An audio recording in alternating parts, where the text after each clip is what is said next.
Welcome to Popcorn Talk, featuring movie discussion, news, and interviews. Popcorn Talk. We talk movies. Hi, everyone. Hi, Jeff. How's it going? Illeana Douglas, I'm holding up. Yeah, we don't have any opening theme music today, but I know. I think the Nordic equation. Oh, there it is. Do you hear it? A little bit of Sparhusen. Little Sparhusen. I feel like thematically consistent with the song. It kind of sounds like it's coming from Iceland or something. I just got a tweet from Finland. I've never been to Finland. I've been to the other Nordic countries, Scandinavian countries. Were you filming in the other Nordic countries or just visiting? Well, this was this strange thing because I did Easy to Assemble, which was all about Sweden, even though we never, we shot it here. And of course, the way my life is, I got this call to go work in Sweden on a comedy show through a woman. I'd asked her to say, I emailed a woman in Sweden, casting director, can you tell me if you have any Swedish actors in California? And so we developed a friendship, and I said, hey, if a show ever comes up, I'd love to go to Sweden. And then that's exactly what happened. I went and we filmed there with Lena Olin. God, she's incredible. And Greg Poehler. This Greg Poehler yeah, called Welcome to Sweden. I remember that show. Yeah, we did 2 seasons of it. It was really wonderful. It's funny, I'm not sure where we first were. I think we moved to NBC, and then once we moved to NBC, they canceled us, which was really too bad. So I'm mainly mad that I didn't get a chance to go back to Sweden. Yeah, those Pohlers are talented. Yes. So before we're going to take questions today, and I hope I know some people I had written down from last week, and you had questions too from last week. But should we do another shout out to people just so they know I'm answering questions? I put up a little teaser too. I put this photo from Goodfellas up of my a continuity shot. I love it. Well, we for all you guys on Twitter, we see you and we appreciate you. Just know that we won't have time to get to every question, but you can always follow Illeana at Illeana Rama. Right. You guys are really fun. I love your following because they're just like us. They're just like all these kind-hearted, earnest film nerds, and they kind of congregate to your Twitter. So it's a safe place. And I wanted to ask you, I have some recommendations while we're quarantined, but I wanted to ask you, you said you've been super busy. You're working with Maria Menounos now. Yeah, it's interesting. We've both had, for as strange as this time is, we're both having professionally good weeks, which is nice. Yes. I've been working, Maria Menounos is the EP of the network Popcorn Talk, a big fan of Illeana as well, along with her husband, Kevin Undergaro. And she has a daytime show called Better Together. It's a podcast, and we film out of their house. And I've been producing it, which has been great. It's just been a lot of new responsibilities that I'm kind of figuring out how to navigate. It's kind of fun. I mean, but it's with the new quarantine, there's, do you set the bar very high for yourself or very low? Is it less stressful or more stressful? I think in general, and Ryan and you might disagree, but I try to set the bar high. I think I've kind of got that that sort of like self-hating Midwestern thing that like I'll always try my hardest but never feel like I'm quite satisfied. I feel like every region has their own version of workaholism. And I feel like in the Midwest, it's sort of like I need you to like me, so I'm going to work really hard. And so I feel like that's my version of, I guess that's good though. That's a good quality. I had something that I was very nervous about. I was, before all this started, I was supposed to have a very major pitch on a project that I wrote. Of course, it was postponed. I said, well, that's it. No one's going to be listening to pitches. But no, they wanted to do it virtually. And so I did it yesterday. And I was so nervous about this thing leading up to it. But it weirdly went much better, I think, in the end than had I been in the room. And I'm not sure if that's because their expectations were low, but I went into it, I practiced for 2 days just because this was going to be a whole new animal. How do you pitch a very animated kind of a thing when you've got like a little box like this? But I was here in my little office dancing around. I had my keyboard here doing sound effects. And I don't know if because their expectations were very low, but I went into it. I had like quarantine jokes beforehand. I mean, it was kind of unbelievable. So it ends up, we were on the phone for what I thought was going to be a 10-15 minute pitch. We were on the phone for an hour. Wow. And they kept me going. And when it was over, I just collapsed, of course. But that was one of the craziest things I think I've ever had to do. I think when we look at some of the good that's going to come out of this, Yeah. there are some appealing things about Zoom and virtual conferencing. I mean, Maria talks about, she's like, I don't want to ever have to drive to Santa Monica again. Like if I could take a Zoom meeting. I agree. That's what I felt like getting ready for this meeting, which was, at 4 o'clock. I didn't have to drive anywhere. I didn't have to park. I had my tea all ready. I was sitting here. I had I'm in my little space. I mean, like I said, the only thing that was going to be awkward was that, yes, I was going to have to perform in a very animated way. And there were just going to be, the Brady Bunch little heads kind of looking at me. But again, in a way, a couple of the people had, I couldn't even really see their faces. So I was thinking later, maybe this is actually better because if I'd been in someone's office and they'd come in with a phone call or interrupted me, or if I'd looked someone in the face and thought, he doesn't think this is funny at all, maybe I would have been really distracted. So I'm so curious, what this will be in the future. I don't know. Or do we just go right back to where we were in entertainment? I mean, the other thing I'll say is like, I don't know if you've done any like social Zoom hangouts, but it's not as good as the real thing, but it's not bad. Like, I haven't. We did a murder mystery party over Zoom, my wife and I with some friends last weekend. That is so nerdy. Okay. Well, that's who you're dealing with, Illeana. I'm a murder mystery on Zoom kind of guy. Welcome to my office. But it was surprisingly fun. Like it's not as good as the real thing, but yes. I don't know if you can see people, and it's better than nothing. There's definitely an intimacy, like the people that I was going to do with the pitch with. It was really funny. Like in the morning we got together, we did sort of a pre-pitch, over our coffee. And of course we looked, we look terrible. And he's like, well, I guess I have to shave. I haven't shaved in 3 weeks, see it for our virtual meeting. Yeah. But, I love it. I think there was like, as I said, maybe the low expectations of it. If you can, adapt to it. I've said this last week. I think Jimmy Fallon, out of all the talk show hosts, is just doing a phenomenal job. I will almost be disappointed to see him go back to the regular show because I've so enjoyed watching him because it's so intimate and truthful. It's been human. very interesting, I couldn't agree more. So a couple of recommends before we get to questions, just if people are looking for, stuff to do aside from watching movies. I want to recommend, this is my all-time favorite showbiz biography. It's Marlene Dietrich, and it's written by her daughter, Maria Riva. Now look at this. This is quite a book. It's the best. It's my favorite celebrity autobiography.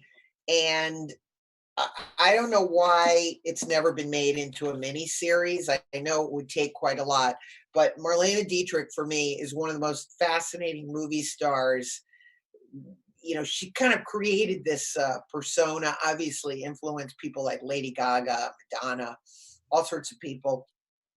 Worked in World War II, left her career, just an incredibly fascinating person, and then came back and started a new stage persona as a Las Vegas, singer, and went into Carnegie Hall, worked with Burt Bacharach. She had many, many affairs, male and female, and they're all documented in this book. So I want to recommend that book. This is a great book on directing. It's called Directing the Film, Eric Sherman, and this was done for AFI. Eric Sherman is the son of a director named Vincent Sherman. This is interviews with directors. This has been like a Bible for me. There's so much valuable information if you want to learn about directing. This is, if you're like me, like you were talking about your film nerd thing, I love to visit locations where movies are shot. This book, I can't hold it up. All the pages are going to fall out. I've used it so many times. But whenever I've shot in the Bay Area, it's called Footsteps in the Fog. And it's Alfred Hitchcock's San Francisco. And it has all the locations of all the Hitchcock movies, like The Birds. And you can go there and you can be like me. You can recreate certain things. And and it's got pictures. It's really great. And my last book, I'm into true crime. Did you know that about me? No, but I'm not shocked. Yeah, I always had a fascination with, crime and old crime, and not as much new stuff because it's sort of, I like the stuff from the 30s and 40s. Anyway, if you're into true crime and Hollywood, this book is called For the People, Inside the Los Angeles County DA's Office from 1850 to 2000. Wow. Now, again, this is just an incredible book. I mean, Bugsy Siegel, so it covers a lot of the most famous murders that happened in Los Angeles. Natalie Wood, presumably. Yes, everything that happened in the up to 2000. They should have made it, I guess, another book after that. But there's some. It starts in 1850. So, wow. Yeah, so it's got from the very, very beginnings, all sorts of really interesting crimes in here. Would be a great podcast. If there were three of me, this is one of the things I would be doing. I do a podcast on cases out of the DA, because the DA's office in the 30s was not really not on the up and up. Anyway, those are my book recommends. And let's get to some questions. Totally. Well, I want to start, and you know what? I made the mistake of not having credits on these, so I'll read the question and then come back and let you know who wrote it. But okay, sure. I didn't realize that you were in a stage production of The Music Man in the 2000s with Jeff Goldblum and Ed Begley. One of your fans had the pleasure of seeing you, said, I had the pleasure of getting to see you perform in a production of The Music Man in Pittsburgh along with Jeff Goldblum and Ed Begley Jr. Any fun anecdotes? Well, the whole movie was a fun anecdote because Jeff Goldblum was going back to Pittsburgh he wanted to do a kind of a mockumentary about his life. And he was going to go do The Music Man. And he said, wouldn't it be fun if you were in it and Ed Begley was in it? So the people in Pittsburgh said to Jeff Goldblum, because originally they didn't want him in the show. He auditioned, they made him audition for it. He still didn't get it. But they said, well, if you can bring a couple of your famous friends and have them be in it, then we'll do it. So he got me and Ed Begley. He also got Bruno Kirby, bless his heart, but Bruno Kirby passed away. So it was me and Ed, and we went to Pittsburgh. And so because we were doing this thing, we decided to also do a mockumentary around it. And I was friends with Moby at the time. We've had Moby that's on the show. Right.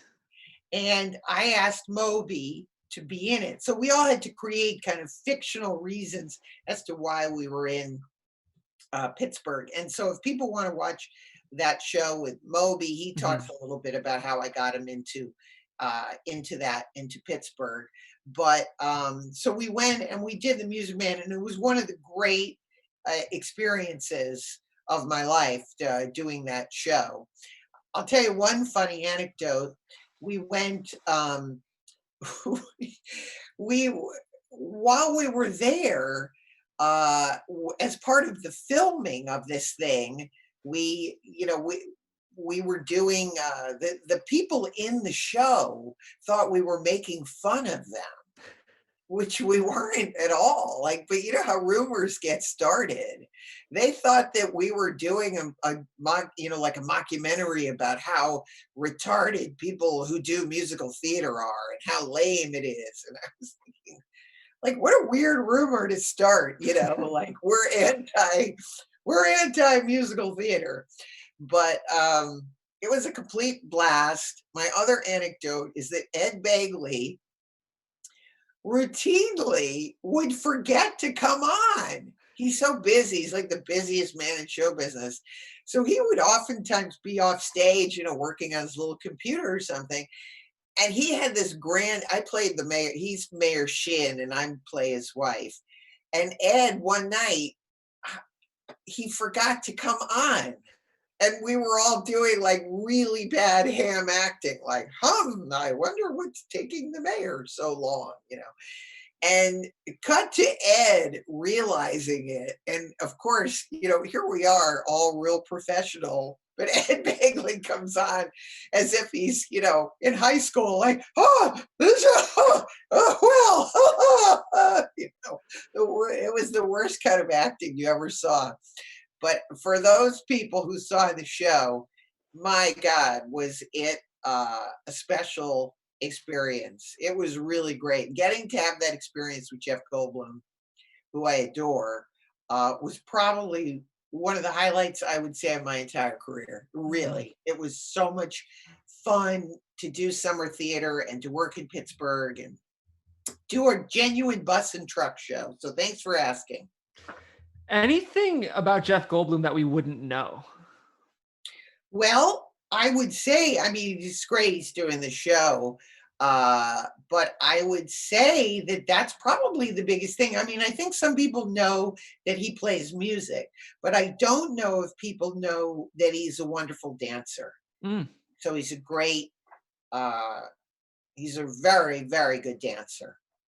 Well, if you want to see Jeff Goldblum play music and you're in the LA area, he plays at the Rockwell Table and Stage saxophone every once a month. He'll play in Echo Park. I've been to that once before. It was like my first weekend in LA, so make sure you check that out. Yeah. And that question came from Lizine Contagion. So thank you, Lizine. Glad to have you. Thank you. Ask that. Great question. Okay, so this is a Bella Mafia question. Okay. They want you to rank who you had the most fun with out of Natasha Kinski, Jennifer Tilly, and Vanessa Redgrave. Well, I wrote about this in my book. If you want to pick up my book, I blame Dennis Hopper. I write a lot about Bella Mafia. I was this crazy CBS miniseries that I was in, and although I thought that I would be hanging out, with Vanessa Redgrave, that was so fun to be with her. They never had a trailer for me. They would always put me with Jennifer Tilly. And so we became like best buds. And as the quality of the show just was really kind of went out the window, we would just sort of plan things to do within the frame because we knew nobody would notice anyway. So we had our own like movie within a movie thing going on. But it was really funny. She was, so wonderful to hang out with. But as I said, they just, for some reason, I never met Jennifer Tilly in my life. And for some reason, they thought we knew each other. And so I'd get to set and they'd go, we're just going to be here. We just thought, well, we'll just put you two girls together because you're friends. And I would go to Jennifer's room, I kind of knock on the door and she'd have her clothes strewn all over the place. And I don't know if she was expecting me as much as she got me, but we eventually did end up becoming friends. So, that's what's been so great. And we had a lot of laughs and told a lot of great stories. So it was Jennifer number one, Vanessa number two, because she invited me a couple times to drink tequila with her in her trailer, which I am not a big drinker at all. Like, I don't like drinking. I like wine, but when Vanessa Redgrave thinks the scene goes well and says, would you like to come to my trailer and have some tequila? And we're like, I was waiting for you to ask me. Come on. I love tequila. So I did that on numerous occasions. I got some good stories out of her too.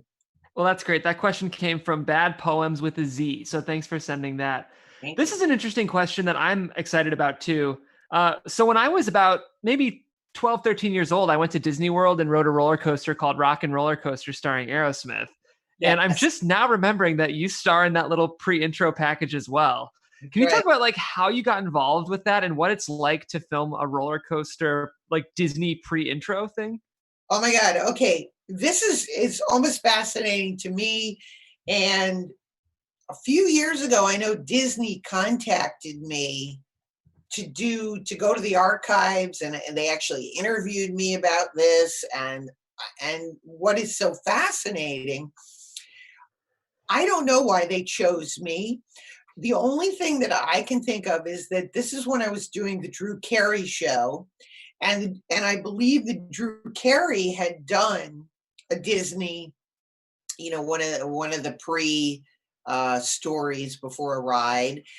And my only thought is that because I was on the Drew Carey show, they maybe saw me on the Drew Carey. Somebody at Disney must have seen me, because that was a kind of a very animated, fun show.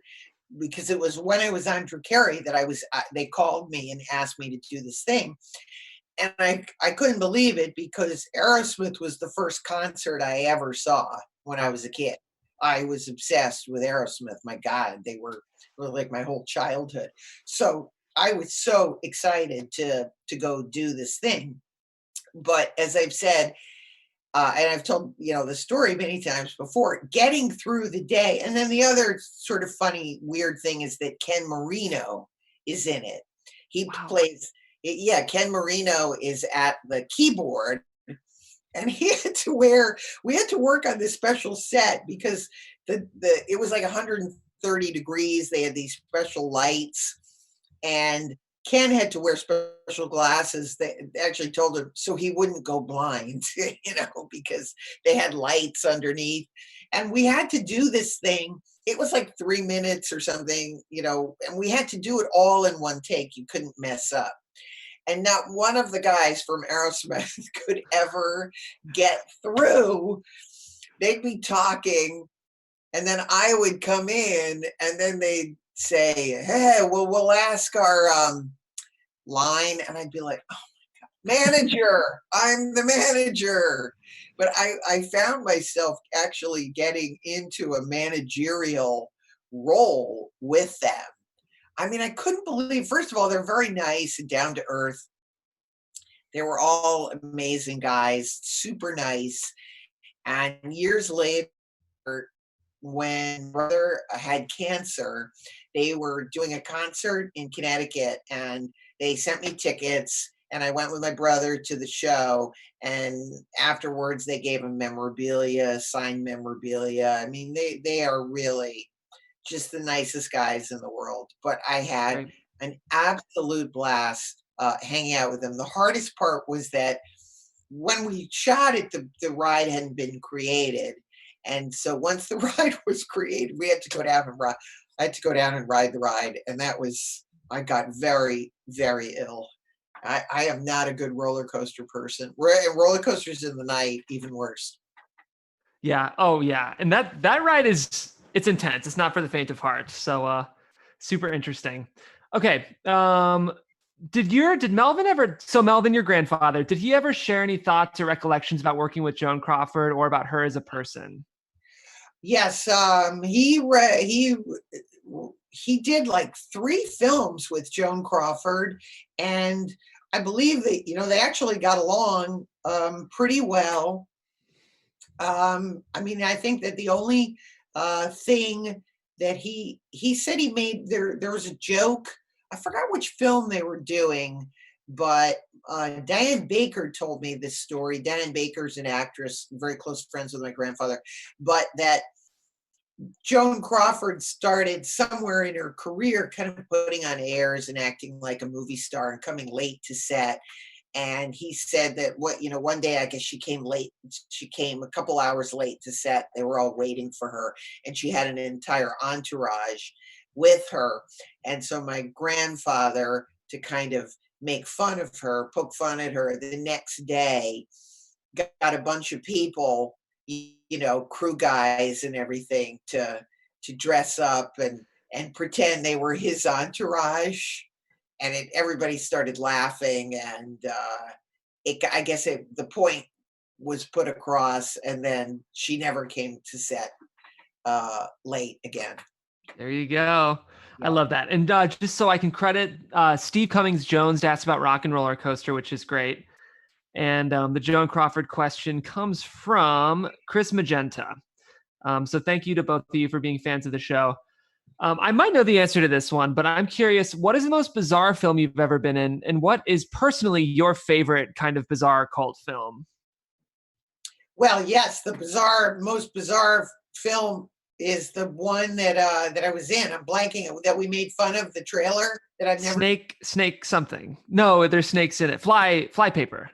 Flypaper, which again, I'm lost at why it's called Flypaper. This is a movie I was in that I have never seen. I'm too scared to see it. But it did mark this very strange encounter with the actress Carol Lynley, who was sadly an extra in the film. And I had like a little thing with her. Nobody knew who she was, but I did, and I got to talk to her and spend time with her. And this is a movie, I've told this story before. Subsequently, I was in a film with Lucy Liu, and I said, oh, we were actually in a movie together, Flypaper, and she looked me straight in the eye and said, no, we weren't. And I said, no, we actually were. I didn't get it at first, like sometimes I didn't. I said, no, we were in the movie. Yeah, I probably got that wrong. So that would be this very, very bizarre movie called Flypaper. I believe it was a German director. I really don't know much about it. I did have fun working with Dane Cook. He's in Flypaper. Dane has a very tiny role. He plays I think a private investigator. I don't know. The whole thing is kind of nonsensical, but that was the weirdest movie. There's a scene with Lucy Liu and she's making love with snakes. That's all I can tell you. It's a Tuesday morning for me. And then you just said, or the other part of the question was a very bizarre film or a cult film that you particularly love. Wow.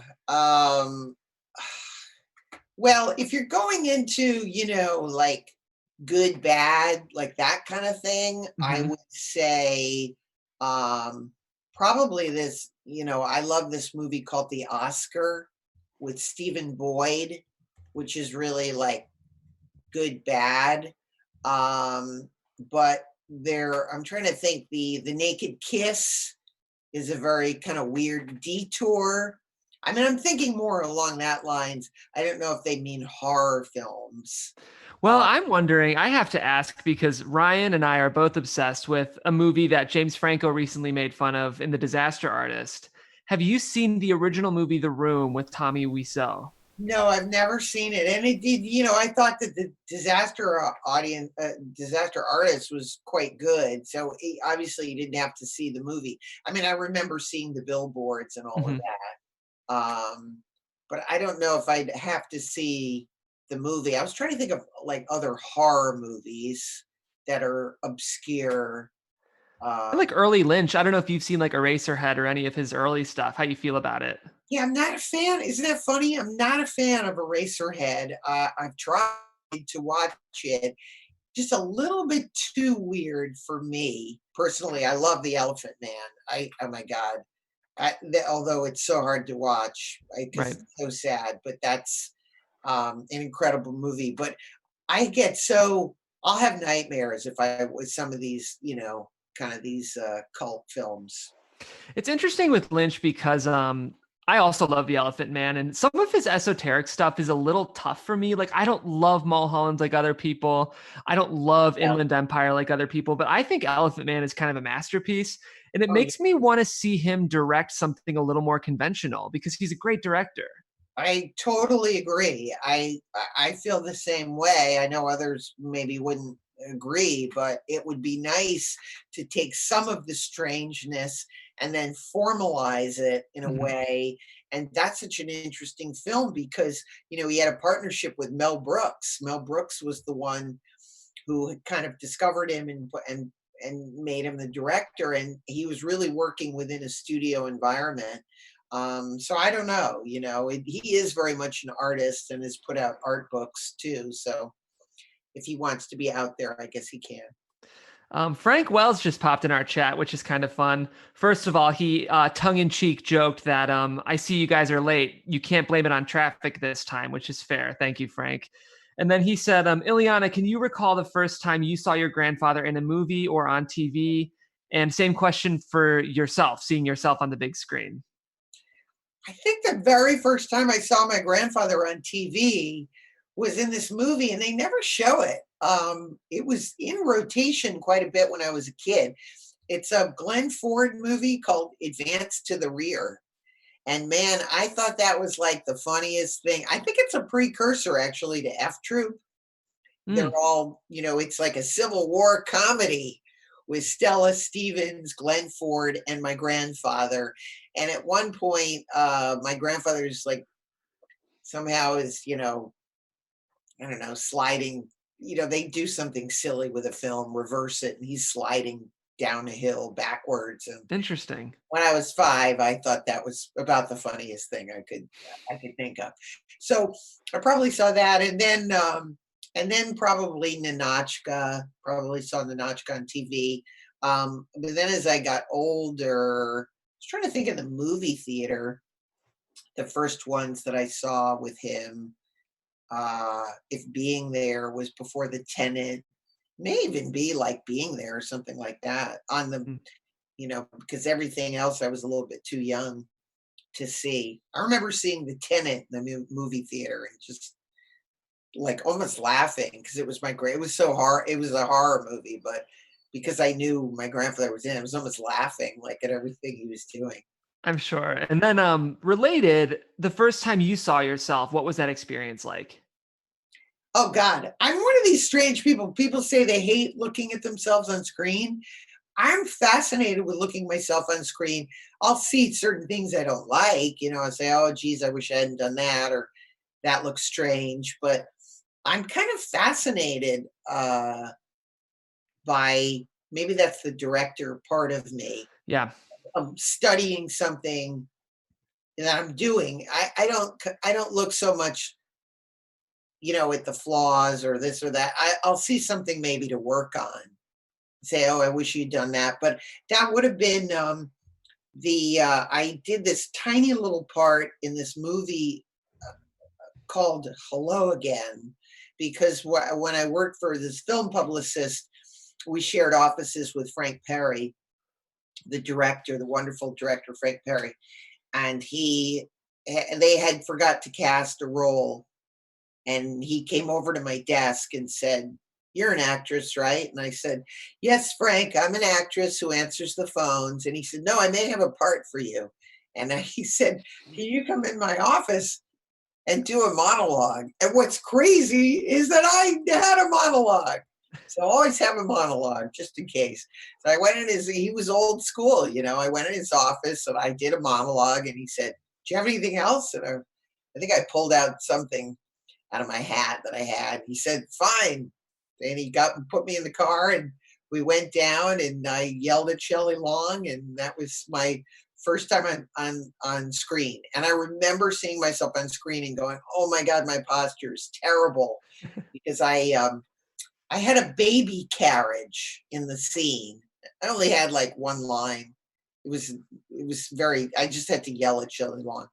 But I had this baby carriage, and I remember I was bent way over, and I was horrified that I had bad posture like that. But I didn't know anything about making movies. I learned, but that was like the very first time. And then by New York Stories, that was very simple. They, and that was, I sort of knew more what I was doing by that point. Well, I love the poetry of the fact that your first scene on cameras with Shelley Long, because you do a excellent Shelley Long impression. No, you're thinking of Shelley Winters. Oh, am I? You're right. Yes, Shelley Long. Yeah, I don't know if there is a Shelley Long. You're right. I totally just, Shelley Long's Diane and Shelley Winters is The Shining. Is that right? No, that's, oh my God, that's Shelley Duvall. I'm mixing all my Shelleys. Shelley Winters is from Lolita. Oh, Shelley thank you. She's always everything. It's like a cackle. She talks like this. It's amazing how many like late 80s Shelleys there are. I guess it was a popular name. Yes. Tammy Gorman at Tall and Insecure says, out of all the films you've shot, is there a certain scene, shot, or line that stands out to you as a favorite? Well, definitely To Die For was a highlight, just because, I went, and I write about this in my book too, this idea that there were two movies. There was one movie that was like a home movie that we shot, where Gus Van Sant, the director, is asking me questions. And then there's the formal part of the movie. And sadly, one of my favorite scenes that I ever shot in my entire life is the confrontation scene between me and Nicole Kidman that does not exist in the movie because it ended up getting cut. Wow. And the movie went through, they were putting it together, and it went through some disastrous sort of pre-screenings. And Columbia at the time was going to scrap the film. I mean, it was literally like, that's what was going on. And then all of a sudden, the Cannes Film Festival, it wanted the movie to be in Cannes. And if not for that, they would have scrapped the movie. So they went back to the cutting room, and they were scrambling, trying to get a cut ready for Cannes. And subsequently, an entire reel of the movie To Die For was scrapped. And wow. It's incredible. Yeah, there's a whole scene with Joaquin Phoenix and Nicole Kidman going to this carnival. It's an incredible reel. And there is a confrontation scene with me and Nicole Kidman where I walk in and I catch her, and she's throwing away my brother's clothes. I mean, when you want to see is Matt Dillon, the great Matt Dillon. And that was one of the most fun scenes, and I was looking forward to it, and I got to know Nicole a little bit, and it just was, I was really into it. And before the scene, I said horrible things to her, to get her revved up and everything. It was real actory. And unfortunately, it's not, it's somewhere in a vault. I wish they would do a criterion of that movie and put it back together. I love that. Yep. Well, Lily Sophia is asking, are there any actors that you haven't worked with that you're dying to work with? Oh my God, there's so many, It's funny because I feel like you've worked with everyone, but. No, who I've missed out on is Jack Nicholson. Who I've watched him work. Well, I remember when I was in acting school, they were doing Prizzi's Honor. And I remember sort of sneaking on the set and watching him act. I was very exciting. So Jack Nicholson, Gene Hackman, of course, unbelievable. Michael Caine. I mean, there's so many. As far as women go, let me see. Who do I love? It's always like, again, like Nicole Kidman. I'd love to work with her again. I had a total blast working with Jennifer Aniston. I thought, like, we did the movie called Picture Perfect.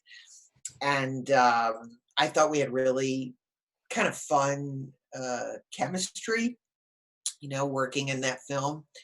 So those are a couple of people off the top of my head. I'm sure I'm missing tons of people, but they're some of my favorites. And then directors too. I love Alexander Payne. That would just be, I died. And gosh, you'd be so good in a Payne movie. I don't know if you know this, but he's my favorite director.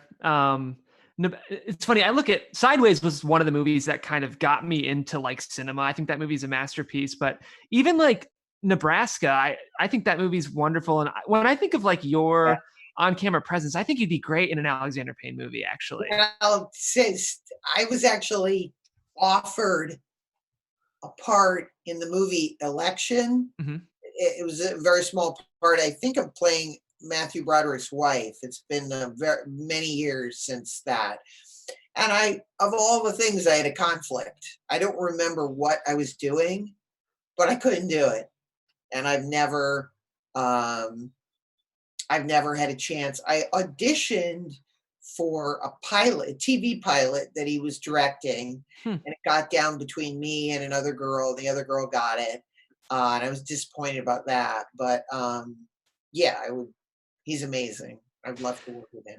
Well, I'm not just kissing up here, but I feel like you do a great job of playing like a little bit of sardonic, like I don't know. I just feel like tonally, you guys would be such a great match. So we've got to make that happen.